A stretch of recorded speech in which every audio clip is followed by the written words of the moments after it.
So yun guys, labas muna natin yung ating RXT. At medyo magaan yung ating motor, kaya itong buhatin ng isang kamay. Buti lang hindi masige pag ilalabas yung ating motor. Itong Yamaha RXT 135 ng ating gagamitin papunta sa ating trabaho ngayon. Enjoy ako sa motor na ito at humahataw pa siya kahit paano. Sabi, napakasarap mo boy, maneho. Napakalagas lang ito. Tak lang pala yung ating makina, ating curve. Tak lang din.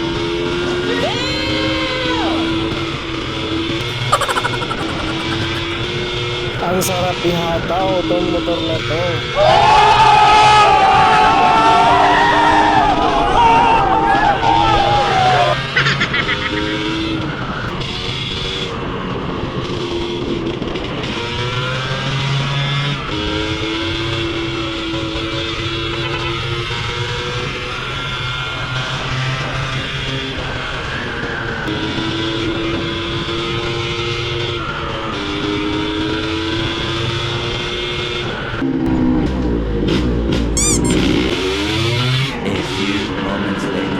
So yun guys, nandito na tayo ngayon sa warehouse at binuksan ko muna yung gate.